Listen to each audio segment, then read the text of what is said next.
Thug picks wrong pregnant woman to rob at Walmart, fights him off with her shocking secret weapon. And in today's installment of things that happen at Walmart.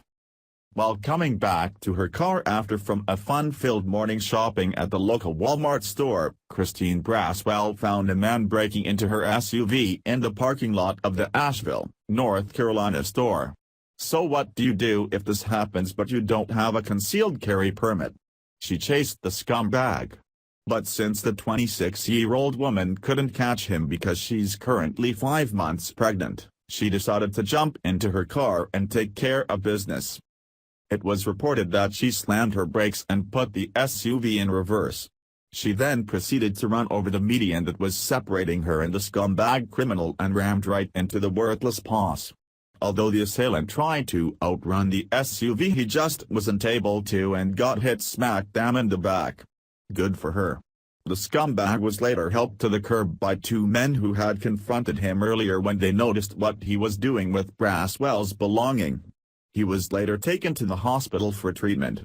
Asheville police have stated that the scumbag criminal only sustained minor injuries. Police are charging Robert Rains with breaking and entering, larceny, and damage to property. Freedom Daily reports.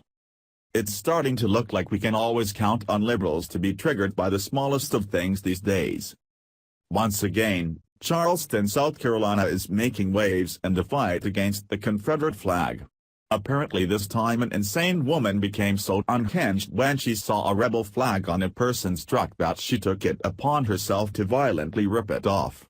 Then all hell broke loose. Leanne Walters saw a man's Confederate flag flying from his truck bed and proceeded to yank it right off. But when the owner of the truck tried to get the license plate number off of the liberal scumbag's car, she acted like a typical unhinged liberal and proceeded to throw her car into reverse and run him over. She then fled the scene. Police did manage to catch Walters and promptly arrested her a short time later. But sadly the charges she faces are an absolute and complete insult to the victim. Despite vandalizing his property and then intentionally trying to run him over with her own car, causing one of his knees to sustain an injury. The liberal whack job was only hit with a vandalism and leaving the scene of an accident with injuries charge. What? Usually, when someone uses a vehicle to attack another individual such as Walters did to her victim, they are charged with at least assault with a deadly weapon or straight-out attempted murder. The DA, in this case, must be a liberal. No one had any issues with the rebel flag until an insane man, Dylan Roof, who shot up a black church back in 2015, decided to take a picture with the flag. So the media told us to be outraged by a flag. I personally have no issue whatsoever if they want to ban a flag over the actions of one insane individual. After all, it's just a symbol and whatever they try to do, history can never be erased. But we need to be fair. We can give up the rebel flag, in exchange for getting rid of each and every mask in the U.S. Because if we can judge a historical flag on the actions of one insane individual, we can also judge a whole religion on the actions of millions of terrorists.